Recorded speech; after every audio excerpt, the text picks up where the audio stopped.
دیتا ہے اور اپنی اصل پونجی میں اس کا زکات کا مال بھی رہتا ہے تو یہ سارے کا سارا مال اس کا ہلاک ہو جاتا الا اہلکتہ. حضرت موسیٰ علیہ السلام نے قارون سے کہا کہ اپنے مال کی زکات نکال تو اس نے نکالنے سے منع کر دیا تو اللہ تبارک تعالیٰ نے کیا کر دیا اس کا سارا خزانہ ہلاک ہو گیا اور زمین میں دھس گیا اور ختم ہو گیا. اور کتنے ایسے لوگ ہیں موجودہ زمانے میں بھی جو زکات کو روکتے تھے لیکن آج وہ غریب ہیں, مانگ رہے ہیں, بھیک مانگ رہے ہیں, لیکن ان کے پاس بہت سارا مال تھا, بہت سارے ٹھاٹ باٹ کے ساتھ رہتے تھے, لیکن زکات کو انہوں نے روکا, اللہ کی فرضیت کو انہوں نے روکا اور اللہ تبارک تعالیٰ کے حکم سے حکم عدوی کی تو اللہ تبارک تعالیٰ نے ان کے سارے اموال کو کیا کر دیا, ہلاک کر دیا. اور جو بندہ اپنے مالوں کی زکات کو ادا کرتا ہے اللہ تبارک تعالیٰ ان کے اموال کی حفاظت فرماتا ہے, ان کے اموالوں پر کوئی مصیبتیں نہیں آتی ہیں, کوئی آفتیں نہیں آتی ہیں, ان کا مال اللہ تعالیٰ کیا کرتے ہیں, محفوظ رکھتے ہیں کیونکہ اس نے اپنے مال کی کیا کر دیا ہے, زکات نکال دیا ہے. تو زکات کیا ہے, یہ اسلام کے رکن سے ایک رکن ہے, فریضے میں ایک فریضہ ہے. جیسے نماز فرض ہے, زکات فرض ہے, حج فرض ہے, ایسے ہی زکات بھی کیا ہے, فرض ہے, اس کو ادا کرنا چاہیے. اور یہ فرض اللہ تبارک تعالیٰ نے ہر ایک پر عائد نہیں کیا ہے, ایک مقدار بتائی ہے, ایک نصاب بتلایا ہے شریعت نے. اس مقدار والی جس کے پاس یہ مقدار ہے اور جس کے پاس یہ نصاب ہے اس کے پاس اس کے پر کیا ہے, زکات فرض ہے. جیسے کہ شریعت نے بیان کیا کہ جس کے پاس 7.5 تولہ سونا ہوگا یا 52.5 تولہ چاندی ہوگا یا 7.5 تولہ سونے کی مالیت ہوگی یا 52.5 تولہ چاندی کی مالیت ہوگی یا دونوں ملا کر چاندی کی مالیت ہوگی یا نقدی ہوں گے, 4 قسم کے اموال پر زکات ہے. ایک سونے پر ہے, ایک چاندی پر ہے, ایک نقدی پر ہے اور ایک مال تجارت پر ہے. کہ انسان تاجر ہے تو اس کے مال تجارت میں کیا ہے, اس کے اوپر زکات ہے. اور اسی طرح اس کے اوپر نقد بینک بیلنس رکھی ہوئی ہیں یا زمین رکھی ہوئی ہے جو فالتو زمین ہے جو اپنے حوائج اصلیہ کے جسے کہتے ہیں کہ انسان کے جو استعمال میں آنے کی اور ضرورت کی جو چیزیں ہیں اس کے علاوہ جتنی بھی بے ضرورت چیزیں ہیں اس میں کیا ہے, زکات ہے. ایک گھر ضرورت کا ہے, دوسرا گھر کرائے پر, تیسرا گھر کرائے پر دے رکھا ہے تو پھر اس کی منفعت بھی کیا ہے, زکات ہے. ایک گھر اپنی اصلیت کا ہے, اس کے علاوہ اس نے زمینیں خرید رکھی ہیں, چاہے وہ زمینیں اپنے لیے خرید رکھی ہوں ایک گھر کے علاوہ یا تجارت کے لیے خرید و فروخت کے لیے خرید رکھی ہوں, تو پھر اس کی منفعت میں یا اس زمین کو جو رکھا ہوا ہے اس پر 1 سال گزرنے پر, اور یہ زکات جو ہے یہ حولان حول پر ہے کہ جو مال ہے جو پونجی ہے اس پر سال کا گزرنا بھی شرط ہے. تو مالی کے نصاب پر زکات ہے, ہر ایک پر زکات نہیں ہے. جیسے کہ موجودہ زمانے میں اب سونے کی جو 1 گرام سونے کی جو اعلیٰ قسم کا جسے سونا کہا جاتا ہے, جسے ڈائمنڈ کہا جاتا ہے, یہ اعلیٰ قسم کا جو سونا ہے تو اب اس کی قیمت قریباً 6,500 کے قریب چل رہی ہے 1 گرام. تو 7.5 تولے اگر سونا ہے تو 7.5 تولے سونے کی قیمت تقریباً 5.5 لاکھ روپے بنتی ہے. جب 5.5 لاکھ روپے بنی تو جس کے پاس 5.5 لاکھ روپے ہیں تو اس کے پر زکات کیا ہے, فرض ہو گئی. یا چاندی اتنی ہے 52.5 تولہ چاندی, 1 تولہ چاندی کی قیمت 80 روپے جو اس کے میکنگ چارج چھوڑیں گے تو بھسارا اگر جا کر آپ بازار میں لیں گے تو تقریباً 100 یا 120 روپے میں آپ کو چاندی ملتی ہے.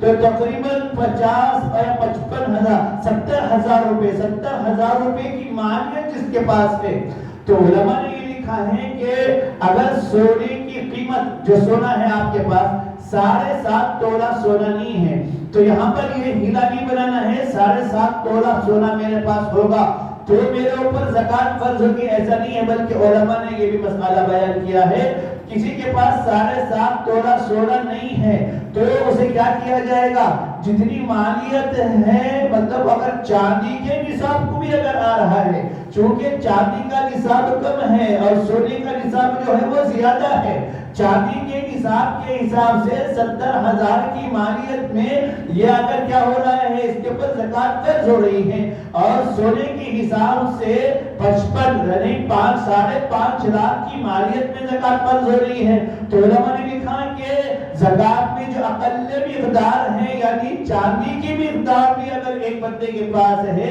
مطلب اگر 4 یا 5 تولے بھی اگر سونا ہے تو اسے کیا کرے گا، وہ چاندی کی مقدار میں لائے گا، اور چاندی کی مقدار میں لا کر اسے کیا کرے گا، اسے اگر زکات اس وقت بھی اس کے اوپر زکات کیا ہو جائے گی، فرض ہو جائے گی۔ اگر مانیے کہ چاندی بھی اتنا نہیں ہے اور سونا بھی اتنا نہیں ہے، لیکن دونوں کو ملا کر کیا رہی ہے، یا تو سونے کی قیمت کو مقدار کو پہنچ رہی ہے، یا دونوں ملا کر چاندی کی مقدار کو پہنچ رہی ہے، یا تو یہ سب تھوڑا تھوڑا ہے اور نقدی مال بھی ہے، تو وہ نقدی مال بھی ملائیں گے، سونا بھی ملائیں گے اور چاندی بھی ملائیں گے۔ یہ نہیں ہے کہ شریعت نے بیان کیا ہے 4 چیزیں، سونا ہے تو سونے میں ہی ہونا شرط ہے، چاندی ہے تو چاندی میں ہی ہونا شرط ہے، نقدی مال ہے تو نقدی مال میں ہی ہونا شرط ہے، بلکہ آپ ہمارے پاس پورے چیزیں ملا کر، یعنی سونا، چاندی اور نقدی مال جتنا ہے سارا ملا کر اگر چاندی کی مقدار کو بھی اگر پہنچ رہا ہے تو اس بندے پر بھی زکات کیا ہے، فرض ہے، اس کو بھی زکات کیا ہے، ادا کرنا ہے۔ کوئی ہیلے بازی کر کے زکات کو کیا نہیں کرنا ہے، روکنا نہیں ہے۔ اور جو بندہ زکات روکتا ہے اس پر تو بہت ساری وعیدیں جو میں نے ابھی بیان کی ہیں۔ ایک مرتبہ اللہ کے نبی صلی اللہ علیہ وسلم کے زمانے میں جب زکات فرض ہوئی، زکات فرض ہونے سے پہلے بھی کہ ایک صحابی بڑے نادار تھے، ان کا نام ثعلبہ بن حاتب آتا ہے، کہ بڑے نادار تھے، پریشان حال تھے، اللہ کے نبی صلی اللہ علیہ وسلم کی خدمت میں آئے اور کہا اللہ کے نبی صلی اللہ علیہ وسلم اللہ سے دعا کریں کہ اللہ تبارک تعالیٰ مجھے مالدار بنا دے، میرے پاس مال آ جائے۔ تو اللہ کے نبی صلی اللہ علیہ وسلم نے فرمایا جس حال میں تو ہے اس پر شکر کر، اللہ تبارک تعالیٰ کا شکر کر اور اسی حال میں زندگی گزار۔ بہرحال چلا گیا، پھر دوسری مرتبہ آیا، پھر اللہ کے نبی نے کہا، پھر اللہ کے نبی نے اسے ترغیب دے کر بھیجی جس حال میں تو اس پر شکر کر۔ پھر تیسری مرتبہ آیا تو اللہ کے نبی صلی اللہ علیہ وسلم نے دعا فرما دی کہ اللہ تبارک تعالیٰ اسے کیا کر دے، مالدار بنا دے، مال عطا فرما دے۔ تو بہرحال اللہ کے نبی صلی اللہ علیہ وسلم کی دعا سے اس کا اتنا مال ہوا کہ ابھی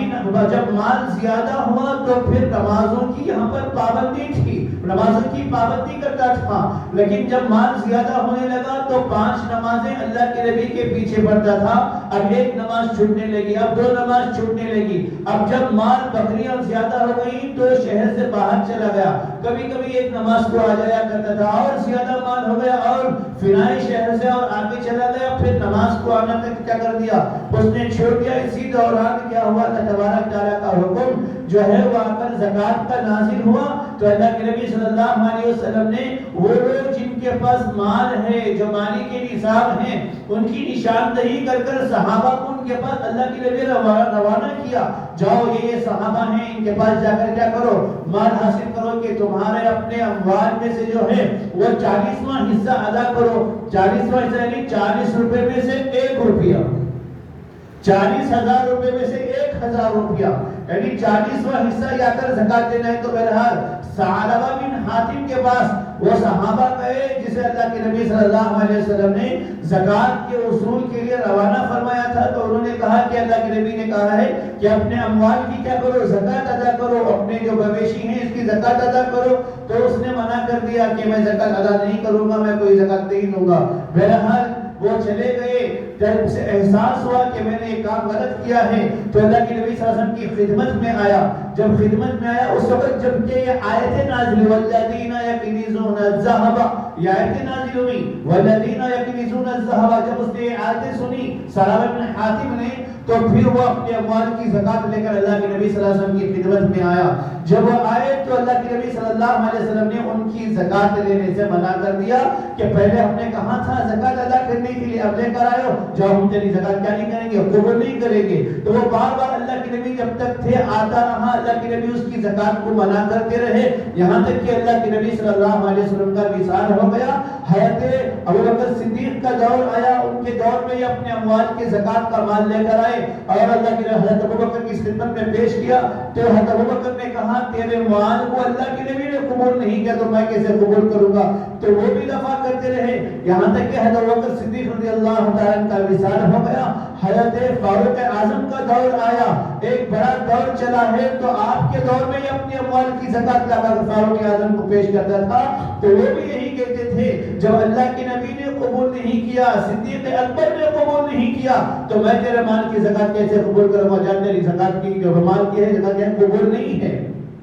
یہاں تک کہ حضرت عثمان کا دور آ گیا اور عثمان کے دور میں ان کا انتقال ہوا، اور علماء نے لکھا ہے کہ نفاق میں ان کا انتقال ہوا۔ بہرحال مال کی زکات نہ ہونے کی وجہ سے یہ مسجد کے آدمی تھے، مسجد میں رہتے تھے، مسجد میں اپنا وقت گزارتے تھے، جنہیں حمامۃ المنزل مسجد کہا جاتا تھا کہ مسجد کا کبوتر ہے، لیکن جب مال کی زکات کو انہوں نے روک لیا تو پھر یہ حمامۃ النار ہو گئے، چاہے جہنم کے کبوتر ہو گئے۔ بہرحال مال کی زکات ادا کرنا ضروری ہے جو ایک مقدار پر ہے، اور 40واں حصہ ہے۔ اللہ تعالیٰ نے ظلم نہیں کیا ہے، 40واں حصہ، 40 روپے میں 1 روپیہ نکال دو گے تو تمہارے 30 پر 9 روپے محفوظ ہیں۔ 40,000 میں 1,000 روپے نکال دو گے تو تمہارے 30 پر 9,000 روپے کے محفوظ ہیں۔ 80,000 میں 2,000 روپے نکال دو گے تو 70 پر 8,000 روپے تمہارے محفوظ ہیں۔ اللہ تبارک تعالیٰ نے اموال کی حفاظت کا ایک قانون بنایا، ایک طریقہ بنایا ہے کہ مال کی زکات کو نکالو گے تو کیا ہوگا؟ تمہارے اپنے اموال بھی محفوظ ہوں گے، اور اللہ تعالیٰ کی نظام ہے، اللہ نے کسی کو مال دیا ہے، اللہ تعالیٰ نے کسی کو فقیر بنایا ہے اور ایک نظام بنایا ہے، ان کو ان کے اموال کی زکات نکالنے میں اللہ تبارک تعالیٰ نے ان کے مال کی حفاظت کا ضمانت لیا ہے۔ تو اللہ تبارک تعالیٰ نے وہ جو فقراء ہیں، جو مساکین ہیں، جو نادار ہیں، جو پریشان حال ہیں، تو ان کی بھی زندگی گزارنا ہے، ان کی بھی زندگی گزرنا ہے، تو ان کے لیے اللہ تبارک تعالیٰ نے طریقہ بنایا کہ ان کو کیا کرو، مال اپنے جو زکات کا مال ہے انہیں دو، اور زکات کے مال میں تملیغ شرط ہے، تو تملیغ جب شرط ہے تو ہر ایک کو زکات بھی نہیں دے سکتے، مالدار کو زکات نہیں دے سکتے۔ اور اسی طریقے سے علماء نے یہ لکھا ہے اصول اور فروع کو زکات نہیں دے سکتے۔ اصول کون ہے؟ اصول یعنی ہمارے باپ دادا کو زکات نہیں دے سکتے، میں اپنے باپ کو زکات نہیں دے سکتا، اپنی ماں کو زکات نہیں دے سکتا، میرے نانا نانی کو زکات نہیں دے سکتا، میرے دادا دادی کو زکات نہیں دے سکتا، پھر نیچے تک پڑنانا ہے، پردانی ہے، پردادا ہے، پردادی ہیں، انہیں میں زکات نہیں دے سکتا۔ یہ کون ہے؟ اصول کہلاتے ہیں۔ پھر فروع کو زکات نہیں دے سکتا، یعنی میری اپنی اولاد ہیں، میرے بیٹے ہیں، میرے پوتے ہیں، میرے پڑپوتے ہیں، میری پوتیاں ہیں، میری بیٹیاں ہیں، تو ان کو میں کیا نہیں کر سکتا؟ زکات ادا نہیں کر، زکات نہیں دے سکتا۔ ہاں ساس ہے، یہ ماں کے حکم میں آ کر نسبتی ماں ہے، اصلی ماں نہیں ہے، یہ اصولیات میں سے نہیں ہے۔ جوانی ساس کو کیا کر سکتا ہے؟ زکات دے سکتا ہے، زکات، اور اسی طریقے سے ساس اپنے جوائی کو کیا کر سکتا ہے؟ کیا کر سکتی ہے؟ زکات دے سکتی ہے، لیکن بیٹی کو نہیں دے سکتی ہے۔ بیٹی اگر گھر میں بیٹی بھی پریشان ہے، جوائی بھی پریشان ہے، تو جوائی کو مال زکات دے سکتی ہے۔ ساس پریشان ہے تو جوائی کیا کر سکتا ہے؟ وہ اپنے ساس کو زکات کا مال دے سکتی ہے، لیکن اصولیات کو نہیں دے سکتے اور فوریات کو نہیں دے سکتے۔ اور اسی طریقے سے سادات کو مال نہیں دے سکتے زکات کا، مالدار کو نہیں دے سکتے زکات کا مال، ٹھیک؟ تو بہرحال زکات کا مال ان لوگوں کو دینا ہے جو غریب ہیں، فقراء ہیں، نادار ہیں، جو پریشان حال ہیں، ایسے لوگوں کو زکات کا مال دینا ہے، انہیں مالک بنانا ہے۔ اگر تملیغ نہیں پائی گئی تو بھی زکات ادا نہیں ہو سکتی۔ اسی لیے علماء نے مسئلہ لکھا ہے کہ مسجد کی تعمیر میں، مسجد کے لیے جو بھی پیسہ ڈالا جاتا ہے وہ اگر وہاں پر تملیغ نہیں پایا جاتا ہے تو تملیغ نہ پانے کی وجہ سے مساجد پر زکات کا پیسہ دینا جائز نہیں ہے۔ اگر کوئی بندہ مسجد کے لیے زکات کا پیسہ دے بھی دیتا ہے تو اس کی زکات ادا نہیں ہوگی، دوبارہ اسے کیا کرنا پڑے گا؟ زکات ادا کرنا پڑے گا، اس لیے کہ یہاں پر تملیغ نہیں پائی گئی ہے۔ اسی طریقے سے زکات کے پیسوں میں افطار کی پارٹیاں بھی نہیں کر سکتے۔ بہت ساری جگہ سننے بھی آیا ہے کہ زکات کے پیسوں میں کیا کرتے ہیں؟ وہاں پر افطار کی پارٹیاں کرتے ہیں، اور یہاں پر بھی اس لیے افطار کی پارٹی نہیں کر سکتے کہ یہاں پر تبلیغ نہیں ہے، تبلیغ نہیں ہے، اس لیے کہ جب افطار کی پارٹی آپ کرتے ہیں تو وہاں پر صرف آ کر کھانے والے فقراء نہیں ہیں بلکہ اکثر مالدار بھی ہوتے ہیں۔ جب زکات کے پیسے میں آپ افطار کی پارٹیاں کر رہے ہیں تو وہاں پر مالدار بھی آ کر کھا رہا ہے، تو وہاں پر کیا اور مصیبت تبلیغ بھی نہیں ہے۔ کیا تبلیغ یعنی آ کر کوئی بندہ اگر فقیر بھی کھا رہا ہے تو وہ وہاں پر توڑے لگی ہوئی جو بھی چیز رکھا وہ صرف کھا کر جا سکتا ہے، لے کر نہیں جا سکتا۔ تبلیغ یہ ہے کہ اپنے مال کو لے کر جا سکتا ہے لیکن یہ لے کر نہیں جا سکتا۔ اٹھا کر ایک پلیٹ میں لے کر جائے گا تو جو بانٹنے والے ہیں، تقسیم کرنے والے ہیں، بھئی یہاں پر کھانے کے لیے رکھیں، تجھے گھر کو لے جانے کے لیے، ہاں ایسا کر سکتے ہیں آپ بنا کر ڈبے بنا کر جو آدمیوں کے ڈبے کی بریانی بنا دی ہے تو آپ نے اسے کیا کرتے ہیں اپنے گھر لے کر جا، تو یہاں پر آپ نے اسے مالک بنا دیا، اب کیا کر سکتا ہے، خود کھائے گا، گھر میں لے جا کر کھائے گا۔ آپ زکات کے پیسوں میں بریانی بنا کر کیا کر سکتے ہیں، ڈبے بنا کر اسے مالک بنا سکتے ہیں، لیکن اپنے گھر کے سامنے کیا کر کھلا کر اسے جتنا کھا سکتا ہے کھا لے، پھر خالی ہاتھ جانا ہے، پھر لے کر نہیں جانا ہے۔ تو ایسی افطار کی پارٹیاں بھی زکات کے پیسوں میں نہیں کر سکتے، کیونکہ یہاں پر کیا نہیں ہے، تبلیغ نہیں پائی جا رہی ہے، اس لیے کیا کر سکتے افطار کی پارٹیاں نہیں کر سکتے۔ بہرحال زکات کیا ہے، یہ فرض ہے، زکات کو ادا کرنا ہے۔ آج زکات روکنے کی وجہ سے جو وبالیں آ رہی ہیں، جو پریشانیاں آ رہی ہیں، جو حالات آ رہے ہیں، جو مصیبتیں آ رہی ہیں، حدیث میں آتا ہے اللہ کے نبی صلی اللہ علیہ وسلم نے فرمایا کہ اپنے بیماروں کا علاج صدقے سے کیا کرو۔ اپنے بیماروں کا علاج، آج بیمار ہوتے ہیں تو صدقے سے پہلے ڈاکٹر ہمارے ذہن میں آتا ہے، معالج ہمارے ذہن میں آتا ہے کہ کون سے ڈاکٹر کے پاس جایا جائے، کون سے ڈاکٹر کے پاس جایا جائے، کس کے پاس جا کر علاج کرایا جائے۔ تو اول دفعہ میں جب ہمیں معلوم ہوا کہ میرا بندہ بیمار ہے، میرے گھر میں کوئی ایک فرد بیمار ہے، تو سب سے پہلے ہمارے ذہن میں اگر صدقہ آئے گا اور صدقے کو پیش کر دیں گے اور سامنے کر دیں گے تو وہ صدقے سے ان بیماروں کا علاج ہو جائے گا۔ تو اگر ہمارا جو اسباب قرآن و حدیث نے بیان کیے ہیں علاج کے، اس کی طرف آگے بڑھیں گے تو اس میں فائدہ ہوگا۔ لیکن کیا کریں، ڈاکٹر کے پاس کون سے ہاسپٹل جانا ہے، کون سے ڈاکٹر کے پاس جانا ہے، کون سا معالج بہتر ہے، کس کے پاس علاج بہتر ہوگا، کس کی یہاں پر بہترین دوائیاں ملے گی، یہ ہمارے ذہن میں آتا ہے۔ تو اللہ کے نبی نے فرمایا اپنے بیماروں کا علاج صدقے سے کیا کرو اور اپنے اموال کی حفاظت زکات سے کیا کرو۔ جو بندہ اپنے اموال کو زکات نکال دیتا ہے اس کا مال کیا ہو جاتا ہے، محفوظ ہو جاتا ہے۔ اور تیسری بات بتائی، مصیبتیں اور آلام اور مصائب پریشانیاں جو آتی ہیں اس کا مقابلہ دعاؤں اور گریہ زاری سے کیا کرو۔ حالات آ رہے ہیں تو کیا کرو، دعائیں مانگو، اللہ سے مانگو، اللہ کے سامنے اپنے آنسوؤں کو بہاؤ، اپنی عاجزی کو پیش کرو، اللہ سے مانگو۔ اللہ کیا کرے، مصیبتوں کو، پریشانیوں کو، حالات کو دور کرنے والا کون ہے، یہ اللہ کی ذات ہے۔ تو میرے بھائیوں،